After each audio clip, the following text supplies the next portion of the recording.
नमस्कार। देश की बात में हाजिर हैं और पहली बात हम अब कर रहे हैं अपने स्वास्थ्य की। एनसीडीसी की रिपोर्ट के अनुसार हमारे देश में एंटीबायोटिक्स का प्रयोग और उसको प्रिस्क्राइब ज़रूरत से ज़्यादा किया जाता है। आम बीमारियों के लिए इनका इतना प्रयोग होता आया है कि इनका असर अब कम दिखने लगा है, क्योंकि जो बैक्टीरिया में इनके खिलाफ रेजिस्टेंस डेवलप हो गया है।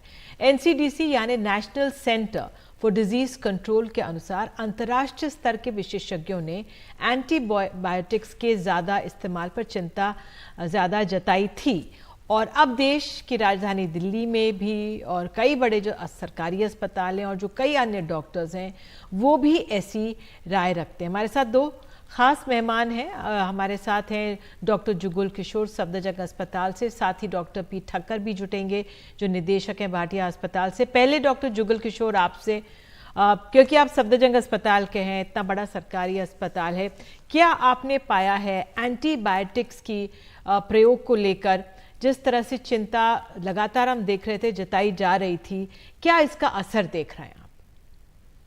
बिल्कुल। ये एक बहुत बड़ी नेशनल नहीं, पूरे इंटरनेशनल प्रॉब्लम हो गई है। पूरे ग्लोब में इसका एक कंसर्न है। उसका मेन रीजन ये है कि एंटीबायोटिक का जब से इन्वेंशन हुआ है तब से इसको एक बहुत बड़ी किसी भी बीमारी के, पर्टिकुलरली इन्फेक्शन के लिए बहुत बड़ा एक आविष्कार माना गया, और उसको चलते हुए लोगों ने इसको काफी यूज करना शुरू किया। प्रॉब्लम ये हुई कि ये जब कॉमन लोगों तक पहुंच गई और ओवर द काउंटर मिलने लगी दवाइयाँ, तब ये प्रॉब्लम में आई। साथ में ही अब हम ये देख रहे हैं कि जो ऑल्टरनेटिव सिस्टम ऑफ मेडिसिन है या फिर दूसरे, वो सभी लोग यूज करते हैं। और हमारे देश में पैक्स बहुत है, वो भी सब एंटीबायोटिक यूज करते हैं। तो क्या होता है कि जब पेशेंट किसी गांव में या किसी घर में बीमार पड़ता है तो वो लोकल डॉक्टर के पास जाता है और वहां पर उसको एंटीबायोटिक शुरू कर देता है।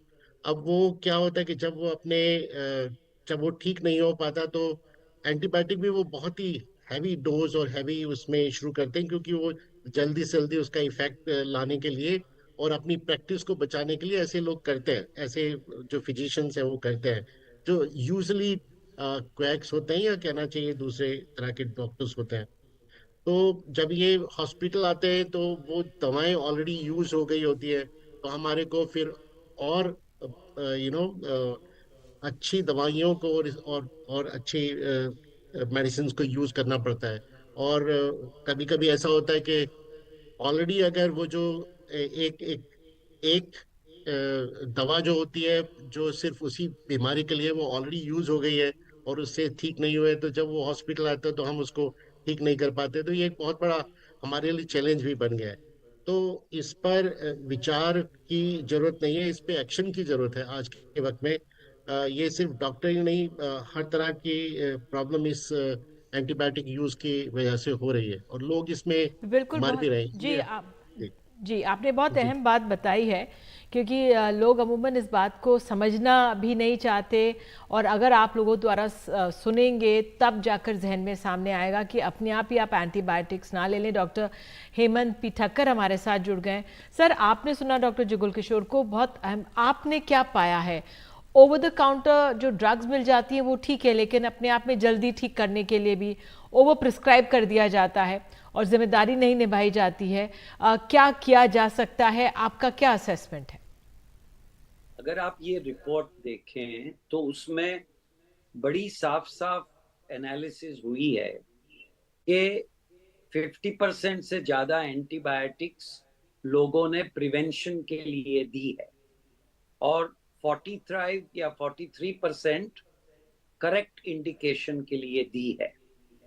इसमें आपको ये देखना चाहिए कि कौन देता है तो कितने डोज में देता है, और देता है तो कितने वक्त के लिए देता है। जब हमारे पास काफी पेशेंट्स आते हैं, तो जैसे हमारे दूसरे कोलीग ने आपको बताया, एंटीबायोटिक आज कोई भी देता है, पान वाला से लेके लिफ्टमैन, आंटी से लेके कोई भी डॉक्टर, आप समझिए डॉक्टर यानी इन्वर्टेड कॉमर्स में अनक्वालिफाइड लोग भी एंटीबायोटिक्स दे देते हैं। और क्यों? क्योंकि एंटीबायोटिक्स आसानी से ओवर द काउंटर मिल जाते हैं। तो हम इसके हिसाब से जब पेशेंट को रियली वो एंटीबायोटिक की जरूरत होती है, तो उसके सामने हम रेजिस्टेंस फेस करते हैं। तो ये गलती किसकी है? लिखने वालों की भी इतनी गलती है, बेचने वालों को भी उतनी गलती है, और कंज्यूम करने वालों की भी गलती है। कई बार हमारे पास तो पेशेंट सर आके बोलते क्या लें? तो ये आपने भी पूरी बात सामने रख दी कि किस तरह से कौन प्रिस्क्राइब कर रहा है, कौन दे रहा है, और जो हम लोग हैं आम नागरिक जो खाने वाले उपभोक्ता हैं, जल्दी ठीक होने के चक्कर में, प्रिवेंशन के चक्कर में खा लेते हैं। लेकिन इसमें एक्शन क्या लिया जाए? हम विदेशों में देखते हैं, अमेरिका में देखते हैं, कंसल्टेशन इतनी मुश्किल है। जब लोग बाहर जाते हैं वो कह रहे हैं हमें तो ड्रग्स मिलती नहीं है, तो यहीं से दवाइयाँ लेके जाते हैं। अगर कोई बीमार खुदा ना खास्ता पड़ जाए तो उनको ज़रूरत पड़ जाती है। तो ऐसे में रास्ता क्या निकाले जाए? डॉक्टर जुगल किशोर आप बताइए, फिर डॉक्टर ठक्कर के पास आऊंगी। एक्शन कैसे लें?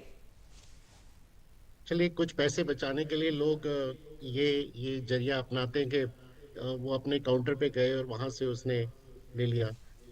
अगर हम हेल्थ सर्विसेज की बात करें तो बहुत सारे ऐसे सेंटर्स हैं जहाँ पर फ्री मेडिसिन मिलती है, फ्री कंसल्टेशन मिलता है। तो ये कहना कि एक्चुअली अपने आप ले लेना ठीक है, या हमारे सिस्टम ठीक नहीं है, या कहना चाहिए वहाँ पर डॉक्टर्स नहीं मिलेंगे, ऐसा नहीं है। इवन हमारे जो कंसल्टेशन फी है इंडिया की अगर बात करें तो बहुत ही कम है। और हमेशा जो एंटीबायोटिक है वो प्रॉपर यूज करने के लिए हमारे को सिखाया जाता है कि रैशनल यूज ऑफ ड्रग होना चाहिए। हम फालतू में कोई ड्रग यूज ना करें। तो जितने भी हमारे मॉडर्न सिस्टम ऑफ मेडिसिन के लोग हैं वो ये सब समझ के आते हैं। लेकिन अनफॉर्चुनेटली क्या हो रहा है कि बहुत सारी एजुकेशन हमारे को मेडिकल रिप्रेजेंटेटिव भी देते हैं। वो अपना एक्चुअली सेल्समैन होते हैं, वो आके बताएंगे अच्छी अच्छी बातें कि आप ये दवाएं दें, वो दवाएं दें, तो उससे इन्फ्लुएंस होता है। तो कहना चाहिए सारा सिस्टम को करेक्ट करने की जरूरत है, starting from the community, as sir has already rightly said कि हमारे हर व्यक्ति डॉक्टर बना हुआ है। वो उसका एक्सपीरियंस है, खांसी जुकाम में उसने एंटीबायोटिक ली, और वो फिर नेक्स्ट किसी को भी खांसी जुकाम होता है तो वो एंटीबायोटिक देने की सलाह दे देता है, और बल्कि वो खरीद के भी दे देता है। ऐसे ऐसे लोग भी हैं।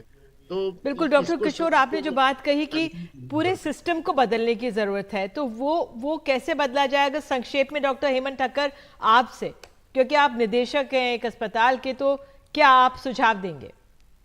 आप देखिए, मोदी जी ने कैश पैसे के ऊपर कैसा ऑर्डर निकाल के ठीक कर दिया। वैसे ड्रग्स का लिखना, ड्रग्स का बेचना और कंज्यूम करना, उसकी बराबर ऑडिट होनी चाहिए। कोई भी आदमी लिख ना पाए, बराबर पूरे प्रिस्क्रिप्शन, क्वालिफाइड प्रिस्क्रिप्शन के बिना केमिस्ट बेच ना पाए। और अगर आपने गलती से ये कायदा तोड़ के कंज्यूम किया है, तो आप जब जाएंगे तो आपको एक दंड होना चाहिए। ये सिस्टम को ऊपर से लेके नीचे तक क्लींस होना चाहिए। अभी आज क्यों आपको 1,99,000 के ऊपर कैश नहीं दे सकते हैं? 49,000 के ऊपर आपको पैन नंबर देना पड़ता है। लगा 1-2 साल, मगर ऑर्डर तो आ गया ना। तो आज जो दवाइयों में लोग लापरवाही करते हैं कि आप ले लो, मेरे पास पड़ी है, क्यों अमेरिका में नहीं होता है? क्योंकि प्रिस्क्रिप्शन नहीं मिलता है। डॉक्टर की अपॉइंटमेंट लो तो आप डॉक्टर को इन्फ्लुएंस नहीं कर सकते हैं कि मेरे काका के यहाँ शादी है, आप ऊंची दवा दे दो, हमको जाना है, कि भाई मुझे ये इंटरव्यू है, हमको चाहिए। इंडिकेशन बीमारी होनी चाहिए और कोई इंडिकेशन दूसरा नहीं होना चाहिए। सुपरविजन ऊपर से आप डॉक्टर को ब्लेम करेंगे, गलत, क्योंकि डॉक्टर का कंट्रीब्यूशन इसमें शायद 1/3 है, बेचने वाले का और गलत लिखने वाले का, और खास करके कंज्यूम करने वाले का। जब दारू में लोग पकड़ाते हैं तो वो पीने वाला कंप्लेन करता है उसने गलत बेची, मगर आपने गलत खरीदी और आपने गलत पी। ये पूरा एक होलसम उसका एक रेमेडी होना चाहिए।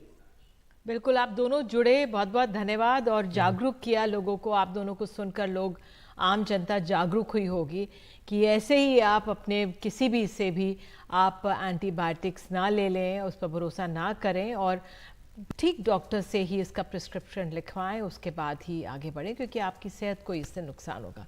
बहरहाल एक देश की बात में एक छोटा सा ब्रेक ले रहे हैं और हम लौटेंगे राजनीति जगत से जुड़ी हुई खबरों पर गौर करेंगे।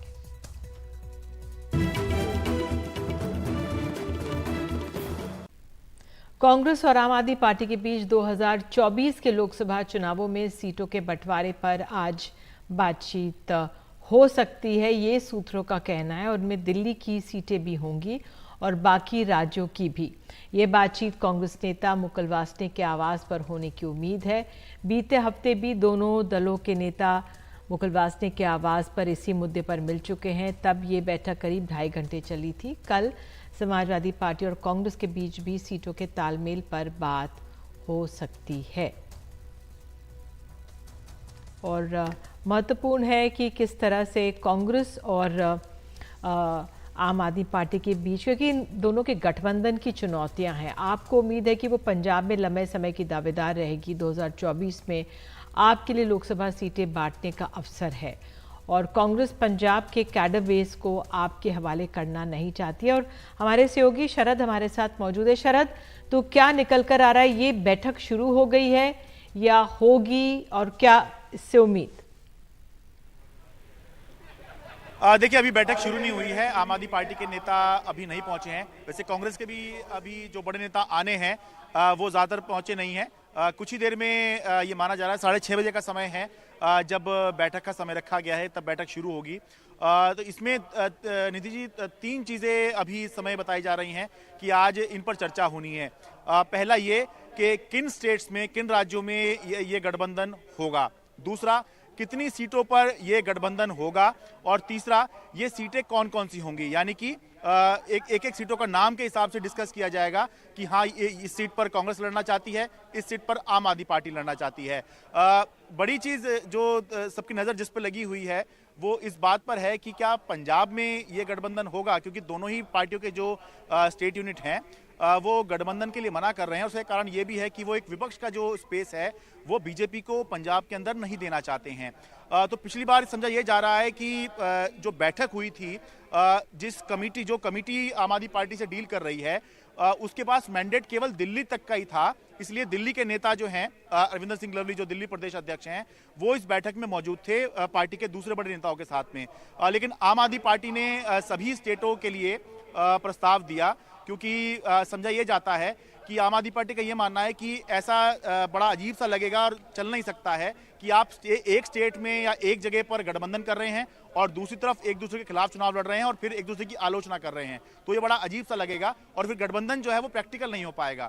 तो इसीलिए दोनों ने पिछली बार डॉक्यूमेंट्स एक्सचेंज किए थे, अपनी अपनी डिमांड, अपने अपने प्रपोजल रखे थे।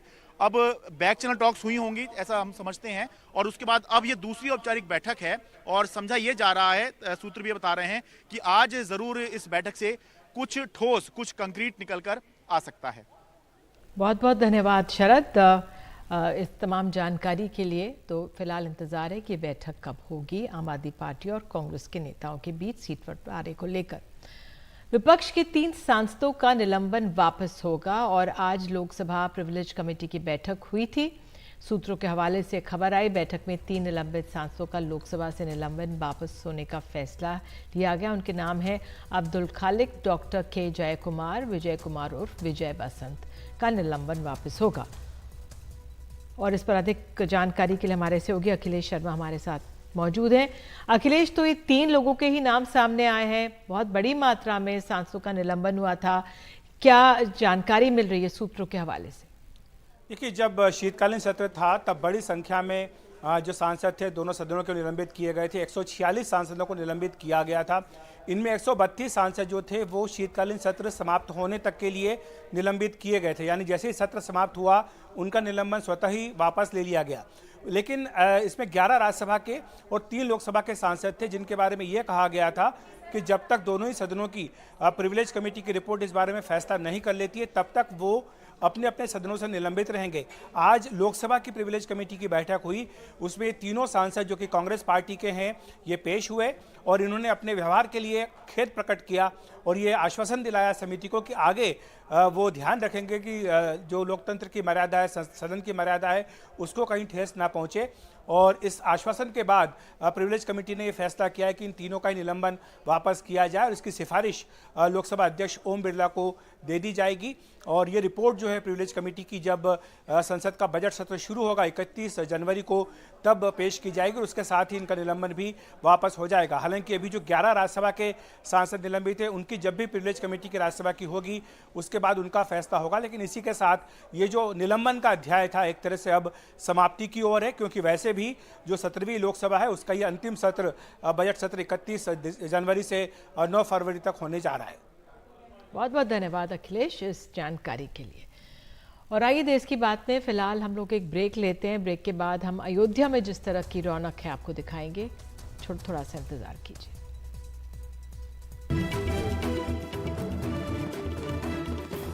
बात अब अयोध्या की। अयोध्या में 4 वेदों की तर्ज पर 4 पथ बनाए गए हैं। राम पथ की सबसे ज़्यादा चर्चा है क्योंकि इसे बनाने के दौरान 2 दर्जन से ज़्यादा मंदिरों और दर्जन भर से ज़्यादा मस्जिदों को हटाना पड़ा था। अयोध्या में 22 जनवरी को प्राण प्रतिष्ठा कार्यक्रम है। इसके लिए दुनिया भर से लोगों को न्योता भेजा गया है। सूत्रों के हवाले से खबर है कि इस कार्यक्रम के लिए उत्तर प्रदेश को छोड़ किसी राज्य के मुख्यमंत्री को न्योता नहीं है। और रामपथ से रवि रंजन शुक्ला हमारे साथ मौजूद हैं और हमारे साथ हमारे सहयोगी हिमांशु शेखर भी मौजूद हैं, वो भी अयोध्या में ही मौजूद हैं। आप दोनों का धन्यवाद जुड़ने के लिए। आप अपना पहले अगर रवीश, आपसे रामपथ की बहुत चर्चा है, क्या रौनक है वहां पर, जरा बताइए, हमारे दर्शकों को दिखाइए। जी देखिए निधि, ये ताज़ा तस्वीर है जहां पर मैं इस वक्त खड़ा हूं। यहां से तकरीबन 750 मीटर की दूरी पर राम मंदिर है। तो आप देख सकते हैं कि दिन और रात यहाँ पर काम हो रहा है। 2 द्वार आप देखिए कि ये जो मुख्य 2 द्वार हैं ये बिल्कुल बनकर एकदम तैयार हो चुके हैं, लाइटिंग भी लग चुकी है और ये जो आप देख सकते हैं कि ये जो कॉरिडोर है ये राम जन्मभूमि पथ है। तो 4 पथ में से एक पथ ये भी है, इसका भी काम पूरा हो चुका है। और यहाँ से तकरीबन जो भी श्रद्धालु आएंगे 22 तारीख के बाद में, वो इसी राम जन्मभूमि पथ से जो है वो 750 मीटर आगे चलेंगे तो फिर उनको राम मंदिर के दर्शन होंगे। ये जिस सड़क पर मैं इस वक्त खड़ा हूँ ये राम पथ कहलाता है और ये 13 किलोमीटर की एक सड़क है। इसको बहुत ही अच्छे तरीके से सजाया गया है। इस जगह पर पहले पुराना बस अड्डा होता था अयोध्या का, तो बस अड्डा को हटा दिया गया है, सड़क को चौड़ा कर दिया गया है। 4 वेद, 4 आश्रम, 4 अवस्था के आधार पर अयोध्या में 4 पथ को तैयार किया गया है। धर्म पथ, राम जन्मभूमि पथ, राम पथ, इस तरीके से जो 4 जो पथ हैं उनको तैयार किया गया है। भक्ति पथ है, भक्ति पथ जो है वो राम पथ से जो हनुमानगढ़ी को रास्ता जाता है उसको भक्तिगढ़ पथ जो है वो उसको बोला गया है। और इन सारे 4 पथों को जो है वो बहुत ही अच्छे तरीके से सजाया गया है। सारी दुकानें निधि, पहले अलग अलग तरीके की दुकानें थी लेकिन अब सारी दुकानें एक तरीके की दुकानें हैं, एक ही तरीके की रंगाई हुई है और एक ही तरीके के बिलबोर्ड तक लगाए गए हैं। बिल्कुल, और बहुत बहुत धन्यवाद इस जानकारी के लिए। हिमांशु, आप कहाँ पर हैं, जरा बताइए अपने आपके आसपास क्या हो रहा है।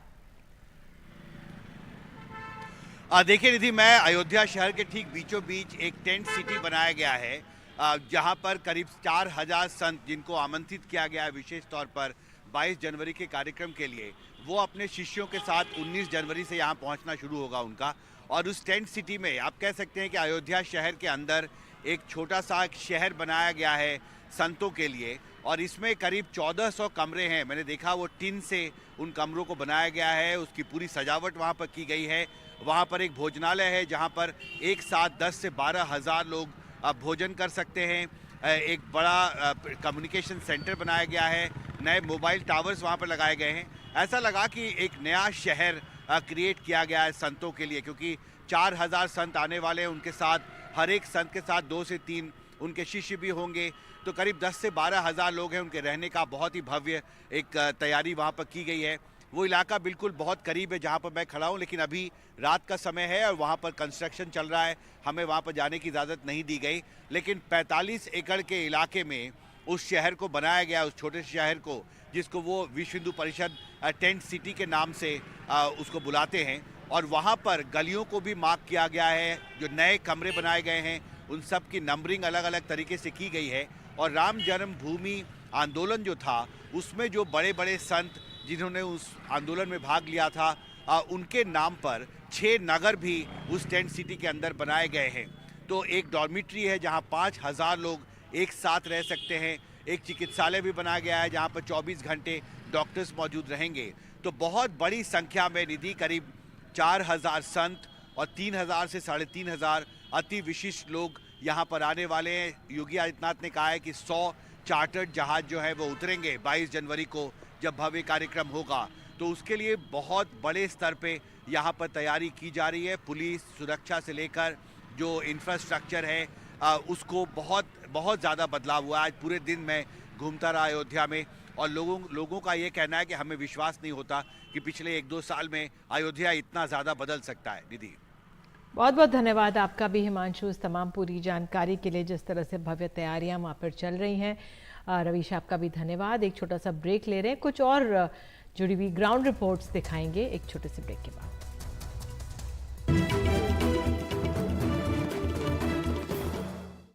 अयोध्या इतनी बदल चुकी है कि आजकल पहचान में नहीं आ रही है। रामनगरी में 4000 संतों के लिए 45 एकड़ में टेंट सिटी बन रही है और इसमें 10 से 12 हज़ार लोगों के रहने का इंतज़ाम किया गया है।